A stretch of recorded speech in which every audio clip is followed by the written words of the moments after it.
అసలు ఈ రిజర్వేషన్లు తీసేయాలి, నాలెడ్జ్ లేనులకు జాబ్లు వస్తున్నాయి కదా.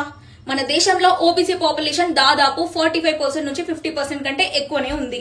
వాళ్ళకున్న రిజర్వేషన్ ఎంత? 27% మాత్రమే. అంటే అక్కడ హెవీ కాంపిటీషన్ ఉంటది. కానీ ఓపెన్ కేటగిరీలో 8 lakhs కంటే లోపు ఇన్కమ్ ఉన్న ఈడబ్ల్యూఎస్ పాపులేషన్ ఓన్లీ 10% నుండి 15% లోపే ఉంటారు. వాళ్ళకు వచ్చిన కోటా మాత్రం 10%. అంటే మిగిలిన కేటగిరీస్ తో కంపేర్ చేస్తే ఈడబ్ల్యూఎస్ కేటగిరీలో కాంపిటీషన్ చాలా తక్కువ ఉంది. నమ్మట్లేదా? రీసెంట్ గా కండక్ట్ చేసిన UPSC civil services and SSC CGL exams data చూడండి. ఓబీసీల కంటే ఈడబ్ల్యూఎస్ వాళ్ళకి చాలా తక్కువ కట్ ఆఫ్ మార్కులు వచ్చినాయి. ఈ స్క్రీన్ మీద నేను ఫోటోస్ ప్లే చేస్తున్నా, చూడండి ఒకసారి. అంటే ఇక్కడ తక్కువ మార్కులతోటి ఎక్కువ జాబ్స్ ఎవరికి వస్తున్నట్టు? ఇక ఎస్సీ ఎస్టీ కేటగిరీస్ విషయానికి వస్తే నీతి ఆయోగ్ రిపోర్ట్ ప్రకారం కనీసం బేసిక్ నీడ్స్ లేని పావర్టీ ఇప్పటికీ ఉన్నది అంటే ఈ కేటగిరీలోనే. పైగా వీళ్ళలో చాలా మంది ఫ్యామిలీస్ లోనే ఫస్ట్ టైం చదువుకుంటున్న ఫస్ట్ జనరేషన్ లెర్నర్స్.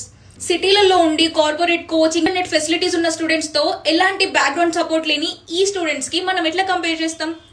అందుకే వాళ్ళకి కట్ ఆఫ్స్ తక్కువ ఉంటాయి. సో ఒకవైపు ఎస్సీ ఎస్టీలది సామాజిక అవసరం అయితే మరోవైపు ఈడబ్ల్యూఎస్ వాళ్ళకు తక్కువ పాపులేషన్ తో ఎక్కువ బెనిఫిట్ జరుగుతుంది. పైగా రిజర్వేషన్ ఉన్నా కూడా ప్రభుత్వం పెట్టే మినిమం క్వాలిఫైయింగ్ మార్క్స్ సాధిస్తేనే కదా జాబ్ వచ్చేది.